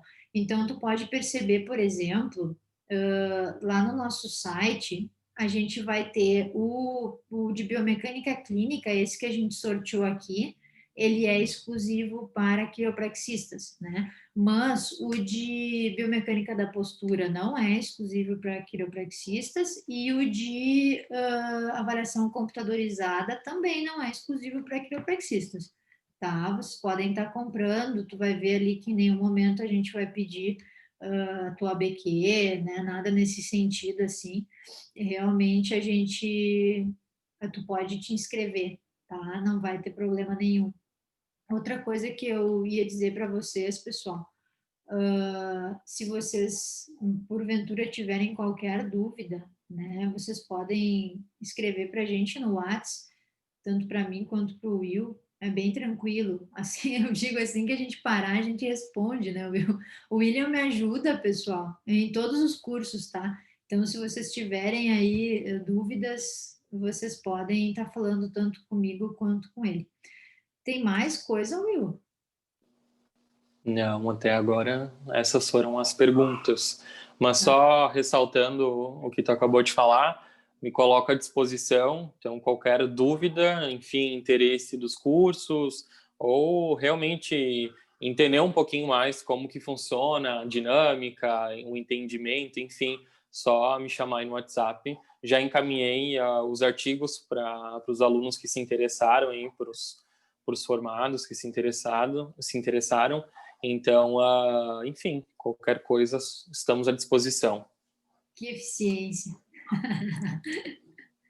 Que bom, gente, que bom que vocês gostaram, né? Eu espero realmente ter conseguido contribuir para as práticas clínicas de vocês. Se vocês tiverem realmente interesse em estar conversando conosco, né? Em algum outro momento, Serena também, a gente está sempre à disposição. Eu conversei com a Serena durante a semana, né? A gente estava organizando alguns detalhes referentes ao Zoom, e realmente a nossa ideia ela é de construir conhecimento, né? Hoje o que eu tenho para oferecer, tanto para quem está ainda estudando, quanto para quem já é formado e tem vontade de aprender essas questões envolvendo a biomecânica, é o que eu conheço. Então, se eu puder estar ajudando vocês nesse sentido, eu vou estar à disposição. Obrigada. Deixa eu aproveitar, Obrigada. Serena, antes de finalizar, quero aproveitar para convidar vocês a participarem da live que vai ter na quinta-feira pelo Quiro Depressão. Quem estará ministrando a live é a Marta. A Marta, para quem não sabe, ela é professora da Universidade Fevale, professora de quiropraxia, é uma das primeiras quiropraxistas do Brasil, então tem uma bagagem aí imensurável. E, enfim, eu sempre babo ela porque eu tenho uma admiração enorme. E a Gretinha aí também vai estar junto com ela. A Marta é mãe da Greta, então ambas vão comentar um pouquinho das experiências na Palmer College, enfim, trazer algumas curiosidades. Então, a quirodepressão aí vai estar sendo o perfil onde vai ser divulgada a live e vai ser levada à tona aí para os alunos. Contamos com vocês. A gente Quando que é, gente, essa live? Quinta-feira, às 8 horas. Tá bom. Muito da noite. Aí a gente... Gente, obrigada, Greta. Obrigada, William, quirodepressão. Descobri finalmente quem era. De nada, Serena. Conte conosco. E aí, a ideia da ONG é abrir esse espaço mesmo, de visões profissionais diferentes, para a gente conseguir compor melhor os seres humanos que somos antes de sermos quiropraxistas, certo? Obrigada, Serena, né? Agora oficialmente na tua pessoa, agradecendo a ONG, né? Pelo contato, por vocês terem me convidado. Realmente, eu acho que a biomecânica está engatinhando na nossa área, e se eu puder estar ajudando nesse processo, eu vou estar indo com força, né, para cima, porque realmente eu acho que o quiropraxista tem que se inteirar mais dessa parte e descobrir que ela não é tão cabeluda assim quanto parece. Então, muito obrigada mesmo. A Vivi também, acho que ela não entrou, né, mas também conversou comigo. A Vivi teve uns contratempos, mas ela vai ouvir depois, ela estava trabalhando, super tranquilo. Mas também agradecer a ela, né, que me explicou na reunião inicial. A Vivi que fez o contato, super. A ONG é isso, tem um monte de fundadores e cada um vai trazendo e a gente vai fazendo essa muvuca, uma muvuca virtual por enquanto, não podemos aglomerar. Mas a Larissa sortuda foi sorteada, não falou nada. Fala aí para encerrar, Larissa, vai. Valeu, gente. Na verdade, tudo que envolve o ser humano, eu acho que agrega a quiropraxia, né, Greta? Sim. Então, e a gente tem que lembrar que muitas vezes o ajuste é um impulso biomecânico. O conhecimento da mecânica, da articulação em si faz parte do nosso trabalho, né? Sim. Então, quero agradecer você por ter compartilhado o seu conhecimento, pelo trabalho que você vem fazendo, né, na educação dos quiropraxistas e dos outros profissionais da área da saúde também. Então, obrigada. Obrigada, William, por ter mediado esse encontro. Eu que agradeço. E é um prazer conhecer a galera do Quirodepressão, estou muito feliz. Obrigado pelo convite. Ai. Muito legal, Larissa. Obrigadão. Contem sempre conosco aí, porque a gente puder estar ajudando. Eu digo, o Will é o meu braço direito, esquerdo, a cabeça, né? E tudo. Will, obrigada também. Vou rasgar a seda para ti. E realmente, gente, a gente tem que se unir, como a Serena disse, né? Tem uma moça aqui que tá fazendo uma carinha, Flávia. Fala com a gente, Flávia. Oi, Oi! Gostou? gostei, você foi muito didática e também gostei de conhecer o Lombardi aí da Quiro Depressão. Sempre acompanho também lá. Coisa boa. Que Muito bom. obrigada, viu? Gratidão a vocês. Imagina, obrigada por ter entrado, participado conosco. Obrigada. Te esperamos enquanto colega, então. Pode deixar. Compromisso. Combinado. Então, eu acho que finalizamos, né? Isso aí, encerramos. Boa noite a todos, pessoal. Bom restinho de semana. Tchau, tchau. Tchau, gente. Boa noite. Boa noite. Tchau.